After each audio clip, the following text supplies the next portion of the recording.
আমার হাজবেন্ড খুব করে চাইতো আমার সাথে সংসার করার জন্য। ওর মা করতে দেয় না। আমি ওর মার হাতে পায়েও পড়ছি যে আমাদের অন্তত এবার একটু স্পেস দেন, সে দেয় নাই। দীর্ঘ অপেক্ষার পর অবশেষে এবার আইনের চালায় ধরা পড়ল পলাশ সাহার মা। তিনি এমন একজন হৃদয়হীন মা, দিনের পর দিন যার মানসিক অত্যাচারে অতিষ্ঠ হয়ে শেষ পর্যন্ত দুনিয়া ছাড়তে বাধ্য হলো তার ছেলে। আর এ বিষয়ে মুখ খুলে এবার পলাশের মায়ের সকল কুকর্ম ফাঁস করে দিলেন পলাশের স্ত্রী সুস্মিতা।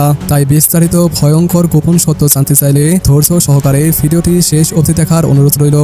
সাংবাদিকদের ক্যামেরার সামনে পলাশ সাহার স্ত্রী বলেন, বিয়ের প্রথম দিন থেকে আমি আমার শ্বশুর বাড়িতে রীতিমতো কাজের লোকের মতো সকল কাজ একা হাতে সুন্দরভাবে শেষ করার পরও কোনোদিনও আমি আমার শাশুড়ি মায়ের মন চোকাতে পারিনি। আমার বাবার বাড়ি কিছুটা অসুস্থ থাকায় দিনের পর দিন আমার সাথে অনেক বেশি দুর্ব্যবহার করা হয়েছে। এমনকি আমার স্বামীর সাথে আমাকে ঠিক মতো কথা পর্যন্ত বলতে দিত না। আমার স্বামী আমাকে সব সময় বলতো আমাকে নাকি শাড়ি গহনাতে অনেক বেশি সুন্দর লাগে, কিন্তু যদি কোনো সময় বাড়িতে আমি কোনো নতুন শাড়ি পরতাম তাহলে আমার শাশুড়ি তার ছেলের সাথে অনেক বেশি রাগারাগি করতেন। তিনি এতটাই দশজাল মহিলা ছিলেন যে আমি আমার বাবার বাড়ি থেকে আনা সিটি গোল্ডের গহনাগুলো পরলেও সেগুলো দেখেও তার মোটেও সহ্য হতো না এবং সেগুলোকে স্বর্ণের গহনা মনে করে তার স্বামীকে খোঁটা দিয়ে এমনকি খুব বাজে ভাষায় গালিগালাজ পর্যন্ত করতো। পলাশের স্ত্রী সুস্মিতা আরো বলেন, তার শাশুড়ি নাকি সবসময় এমনটাও বলতেন যে বউকে শুধু রাতেই ভালোবাসার জিনিস।